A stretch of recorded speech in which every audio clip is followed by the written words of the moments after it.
9월 19일 화요일 열왕기상 7장 40절에서 51절 성전의 기물들이라는 제목을 가지고 말씀을 살펴보도록 하겠습니다. 한번 따라해 볼까요? 성전의 기물들. 그때 이제 계속 지금 이제 성전의 모양, 성전의 크기, 성전 안에 들어가 있는 내부의 인테리어, 외부의 인테리어, 그다음에 뭐 높바다, 뭐 이런 것들 이제 계속 물두멍 이런 것들 이제 배우고 있는데 오늘은 이제 그 성전에서 사용하는 그릇들이라든지 뭐 자세한 장식들 뭐 이런 것들을 어떻게 만들었고 누가 만들었고 왜 만들었는지를 자세하게 기록하고 있습니다. 그때도 말씀드렸지만 이 성전을 만든 그 모든 이 모양이라든지 방법들은 아주 그 예수 그리스도를 상징하는 거예요. 그래서 성전 신학이 아주 중요한 신학의 한 흐름이라고 그랬잖아요. 우리가 뭐 알 필요는 없지만 성도들이 그래서 성전 되시는 예수 그리스도 그리고 성전의 완성자 예수 그리스도 그래서 육으로 만든 성전 다 허물라고 그랬잖아요. 하나님이 이거 세우리라 3일 만에 해서 부활하심으로 우리 안에 예수님의 성전이 임한 줄 믿습니다. 그래서 성전에 있는 기물들, 성전에 있는 여러 가지 모양들이 사실 우리와 굉장히 우리의 삶과 밀접하게 관련이 있다는 거예요. 신앙은 삶과 밀접하게 관련이 있어야 돼요. 신앙이 삶과 분리되는 순간 아무 의미가 없습니다. 그래서 신앙과 삶은 아주 밀접한 관련이 있는 줄 믿습니다. 여기 이제 그 잘못 표기된 게 40절에 히람이 또 물두멍과 부삽과 대접을 했는데 또 물두멍을 만든 건 아니고요. 고기 삶는 솥이에요. 그거를 물두멍이라고 표현한 겁니다. 그래서 역대 지략에 보면 거기에는 정확하게 기록이 돼 있는데 열왕기상은 솥을 물두멍으로 표현했습니다. 아마 모양새가 좀 비슷했던 것 같아요. 그러니까 그 제물 바치잖아요. 하나님 앞에 제물 바치면 그 고기잖아요. 이 당시 냉장고가 있겠어요? 냉동고가 있어요? 뭐 유통 시스템이 있겠어요? 진공 포장팩이 있겠어요? 고기 뭐 금방 상하죠. 더운 나라니까. 그러니까 고기를 바치면 반드시 삶았다고요. 삶아서 그것들을 함께 이제 그 나눠 먹고 또 이 판매하든지 뭐 이렇게 처리해서 제사장들이 그것들을 가지고 여러 가지 것들을 했습니다. 근데 이제 문제는 이 고기 유통권이 어마어마하잖아요. 지금도 뭐 뭔가 유통권을 쥐고 있는 건 금싸라기. 그러니까 이 고기 유통권을 제사장들이 다 쥐고 있단 말이에요. 고기가 일단 무조건 도축될 수 있고 유통될 수 있는 곳은 이 성전밖에 없잖아요. 네, 성전밖에. 제가 어젠가 얘기했잖아요. 6월절에 예수님 당시에 그 이스라엘 헤롯 성전에서 하루에 드려지는 양이 한 6만 6천 마리니까 어마어마한 거예요. 그러니까 이 고기 유통권이 어마어마한 거예요. 그래서 이 사두개인들의 족속들이 하나님께 은혜를 받았잖아요. 원래 전통 그 제사장이 아니죠. 전통 제사장은 엘리로 시작해서 아비아달까지 이르는데 그 결국은 반란에 참여해 갖고 반란에 참여해 갖고 결국은 그 쫓겨나잖아요. 그래서 광야 가서 그 성경이나 가르치면서 은퇴하잖아요. 근데 아도니아 편에 붙었다가 그런데 그때 정통 제사장이 아니거든요. 제사장은 철저히 혈통이 중요한데 그게 사두개인이에요. 사독 제사장이 전면에 나선다고 솔로몬 정권이 들어오면서 그러면서 이 사독의 후손들이 고기 유통권을 다 갖죠. 그 사람들을 사두개인이라고 해요. 사독의 후손들이다. 그래서 사두개인이 된 거예요. 이 사두개인들이 얼마나 부패하고 타락했는지 몰라요. 얼마나 부패하고 타락했냐면 예수님 당시에 부활을 안 믿었어요. 왜냐하면 현세가 너무 좋은 거예요. 바리새인들하고 사두개인들하고 이를 악물고 서로 싸웠어요. 부활 문제 때문에. 바리새인들은 부활이 있다. 바리새인들 나름대로 성경에 근거한 신앙을 좀 많이 갖고 있었어요. 우리가 예수님 못 박아 죽였기 때문에 욕하지만 예수님도 인정할 건 인정했잖아요. 바리새인들보다 우리 경건이 더 뛰어나야 된다. 상당히 경건했어요. 근데 사두개인들은 부활 안 믿었어요. 왜 안 믿었냐면 현세가 너무 좋은데 매달 통장에 한 3, 4천만 원씩 따박따박 다 꽂히는데 뭐하러 그거 현세가 너무 좋지. 그래서 산삼 먹고 녹용 먹고 하면서 어떻게든 오래 살자 이랬던 사람들이 누구냐? 사두개인들이에요. 그러니까 이 제사장들의 제사 드리는 권한을 다 쥐고 있고 바리새인들은 신흥 세력이고 이악물고 서로 싸울 수밖에 없죠. 빵집이 잘 되는데 옆에 새로운 빵집 들어오면 원수 되는 거 아니겠어요? 그런데 예수님 죽일 때는 둘이 연합했다. 그러니까 이 얼마나 가슴 아픈 일이에요, 그죠? 아주 친구가 돼갖고 손 딱 잡고 예수님 딱 십자가를 못 박아버리잖아요. 근데 어쨌든 그 고기들을 이렇게 하나님이 축복으로 주셨잖아요, 제사장들에게. 그럼 그것을 왜 이런 고기 유통권을 하나님이 제사장들에게 주셨어요? 배불리 먹으라고? 아니죠. 흘려보내라고 주신 거예요. 흘려보내라고. 그죠? 그런데 결국은 지 배부르고 지 벤츠 타고 지 타워팰리스 살고 이러니까 부활 안 믿잖아요. 우리도 마찬가지예요. 하나님이 우리 교회에 큰 은혜를 주셔서 교회 성도들이 피땀 흘려서 하나님 것들 또 소득을 떼서 드리고 주님 앞에 귀한 시간 드리고 마음 드리고 삶 드리고 그럼 그것들을 가지고 뭐 해야 돼요? 자꾸 뭐 교회 뭐 든든히 확장해가고 뭐 이런 것들이 아니라 자꾸 이웃들 위해서 어려운 사람들을 위해서 또 소외된 분들 위해서 또 지친 우리 지체들을 위해서 또 아픈 지체들을 위해서 자꾸 흘려보내야 되는 줄 믿습니다. 그럴 때 우리 교회와 성도들이 더 하나님 앞에서 은혜를 누리는 줄 믿습니다. 그럼 고기 삶는 솥에 대해서 이렇게 살펴보고 있어요. 그 다음에 이제 41절부터 45절까지는 히람이 모든 걸 다 만들었다고 얘기하고 있어요. 히람이 뭐 만들었다 뭐 이런 얘기를 하고 있는데 우리의 작은 섬김도 하나님 앞에 기억이 되는 줄 믿습니다. 성경을 보면 참 일리가 있죠. 제사장들이 사용할 수 있는 고기 삶는 곳에 그 솥에 대해서 얘기하고 히람이 이런 걸 다 만들었다고 얘기하잖아요. 그러니까 하나님이 아시는 거죠. 니네 제사장들 이거 가지고 히람처럼 이유도 없이 묵묵히 섬기고 하나님의 성전들 이방인이거든요. 그런데 하나님의 성물들 다 만들고 너희들도 이렇게 살아라 이렇게 얘기하시는 거죠. 우리도 히람처럼 하나님 앞에 모든 작은 섬김들이 다 기억되는 줄 믿고 우리 작게 크게 자기 삶에 허락된 범위 내에서 주님의 것들을 잘 섬기면 그 이름들이 해같이 빛나고 기억될 줄 믿습니다.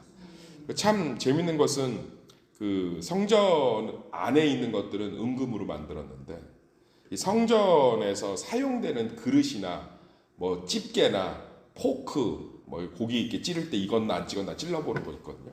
이런 것들은 다 노수로 만들었어요. 왜 그랬냐면 참 신기하죠.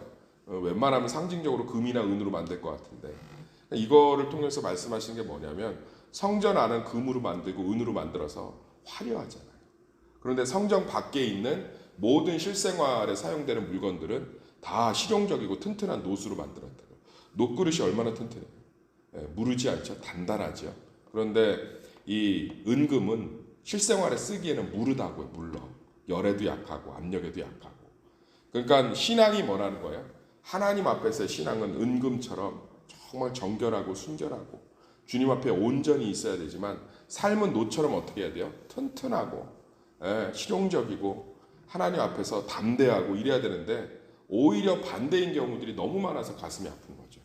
신앙생활 교회 안에서는 막 목소리 높이고 담대하고 자기 존재감 드러내려고 막 소리소리 다 지르고 그리고 신앙생활은 오히려 뭐 이렇게 노처럼 별로 그렇게 멋있어 보이지 않게 하고 그리고선 삶에서는 은금처럼 그냥 다 누리려고 그러고 자기 막 드러내려고 그러고 자기 고집대로 막 살려고 그러고 이러면 안 된다는 거예요. 신앙은 성전 안은 금이 가득하지만 성전 밖의 기물들은 실용적인 노수로 만든 것처럼 이 당시에 이방인들의 성전하고 완전히 반대예요. 이방인들의 성전은 상징적으로 쓰는 그릇들도 다 막 은금으로 만들었어요. 막 잘난 체하고 막 화려하려고. 그런데 하나님은 그렇게 성전 안 만드셨어요. 믿음은 하나님 보시기에 예수님이 계신 곳이기 때문에 화려하고 순결하고 정결하지만 삶은 실용적으로 그러니까 분리되는 게 삶이 아니에요. 내가 믿음 생활하면서 그 힘 가지고 열심히 삶도 살고 자녀도 키우고 가정도 꾸리고 일터도 해야지 맨날 막 처박혀 있고 맨날 숨어 있고 교회에 와서 위로만 받으려고 그러고 그러면 안 된다는 거예요. 삶을 위해서 우리가 삶 자체도 하나님 앞에 신앙인 줄 믿습니다. 그러니까 노수로 다 만들려고 한 거예요. 아주 신기한 방법이에요. 이 당시의 성전들, 이방인들의 성전은 상상도 못하는 것들. 그런데 하나님께서 이 안에는 다 은금으로 순결하고 정결하게 만들지만 실제로 사용하는 그릇이나 이런 것들은 다 노수로 만들게 했죠. 근데 이 노수를 만드는 방법들이 참 또 신기하죠. 46절에서 47절 보면 주물이라고 그러죠. 완전히 녹여갖고 흙에다 부어서 틀로 만들었어요. 이 방식으로 만든 이유가 뭐냐면 이제 좀 이해가 되시죠? 녹았다. 우리 삶을 드리는 거예요. 삶 가운데. 자꾸 자아가 깨지고 주님의 말씀 앞에서 녹고 그럴 때 복이 되는 줄 믿습니다. 제가 이렇게 목회자를 하면서 저도 마찬가지죠. 당연히 제가 포함되지만 참 안타까운 거 보면 어떤 사람들은 정말 예수님의 사랑과 말씀에 다 녹아서 그분이 부으시는 틀에 부어져서 그릇들이 나오는데, 어떤 사람은 죽어도 안 녹아요. 죽어도 안 녹으면 뭐예요? 뭐 할 수 없죠. 뭐 달궈서 깨고 달궈서 깨고 달궈서 깨고 달궈서 깨고 해서 막 쳐서 만들어. 쳐서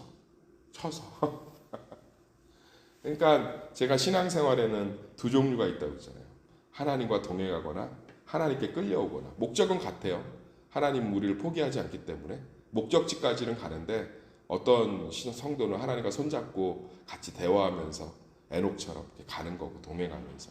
어떤 사람은 끌려오기 싫어하는 나귀처럼 계속 엉덩짝 맞으면서 코에서 피나면서 끌려오는 거죠.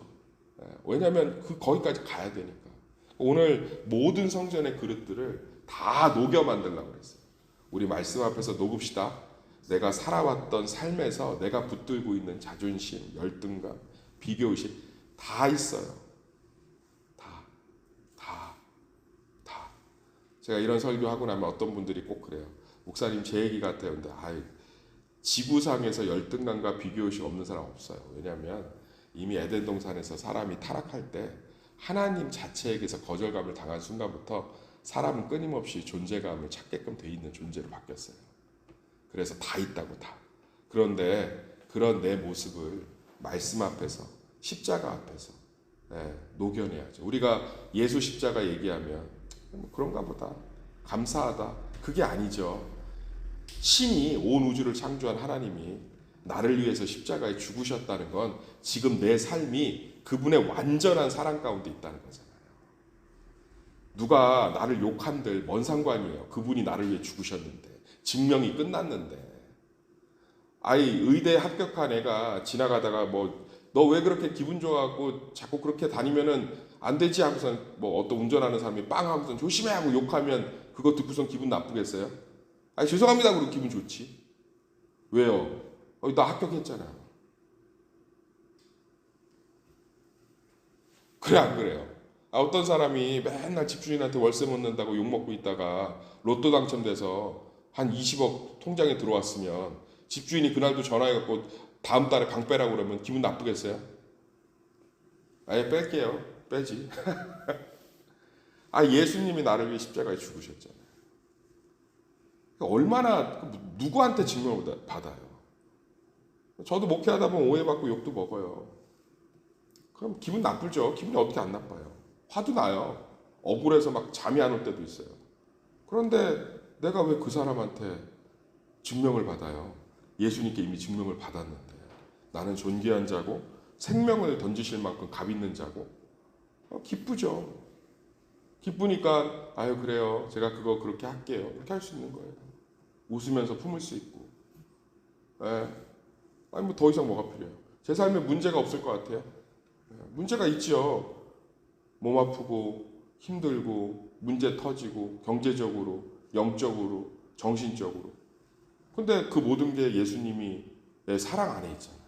나를 위해 하나님이 십자가에 죽으실 만큼 사랑하신다는데 가만히 계시겠어요? 그럼 너무 평안한 거죠. 예수 십자가는요, 매 순간 붙들어야 돼요. 신앙은 열심에서 출발하는 게 아니에요. 노처럼 녹아서 흐르는, 정말 예수 십자가 앞에서 녹는 게 신앙의 본질인 줄 믿습니다. 단단한 게 신앙이 아니라고. 의지를 불태우라, 결단하겠다. 목사님 제가 수협에 안 빠지기로 했어요. 나 그럴 때마다 무섭다니까요. 저게 완성되면 얼마나 많은 사람을 비판하는 간증을 쏟아낼 거며, 나는 이렇게 젊었을 때부터 예배 안 빠지고 결심해갖고 이렇게 복받았다. 니네들 뭐하고 사냐? 이럴 거고. 저게 또 한 달 뒤에 무너지면은 나는 안 되나 봐요. 또 주저앉을 거고. 신앙은 의지가 아니라니까. 의지의 결단이. 어떤 분이 문자를 보냈어요. 목사님이 맨날 신앙에서 의지의 결단 아니라니까 짜증났대. 11조를 하라는 거야 말라는 거야, 예배를 드리라는 거야 말라는 거야, 기도를 하라는 거야 말라는 거야.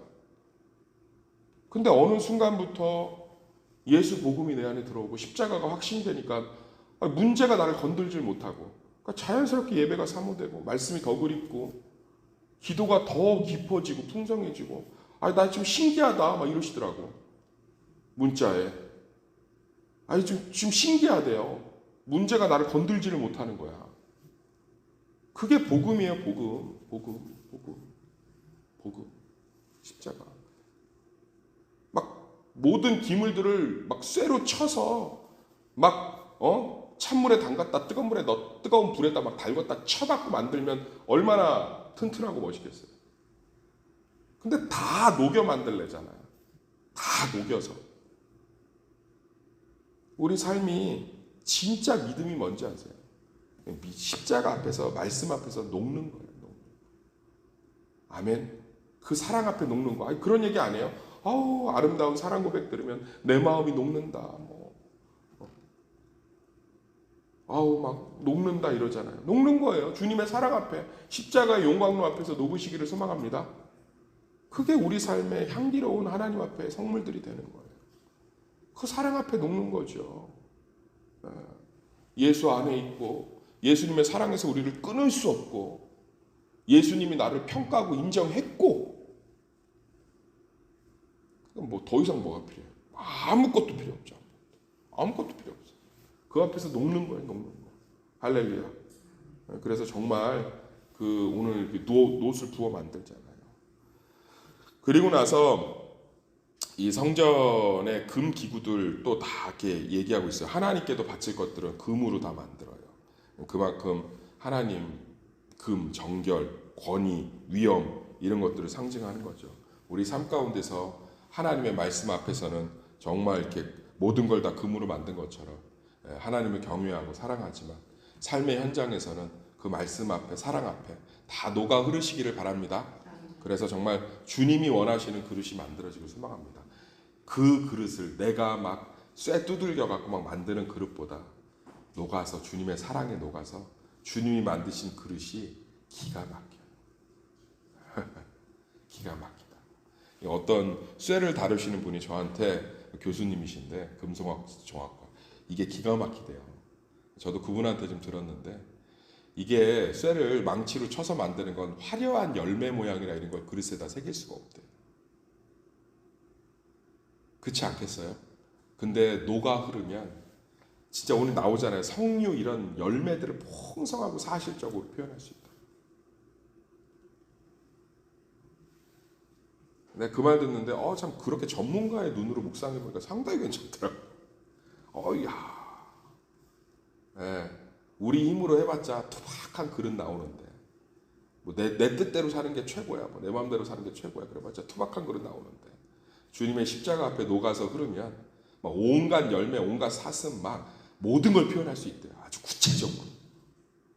훨씬 아름다운 거죠, 그릇이. 자기는 이거 보고 놀랬다고 하더라고요. 얼마나 이 당시 하나님께 드려진 그릇들이나 기물들이 풍성하고 아름답게 표현됐을지. 우리 하나님 앞에서 녹아 흐르는 게 진짜 하나님 앞에서, 세상 앞에서, 가정 앞에서, 일터 앞에서 최고의 축복인 줄 믿습니다.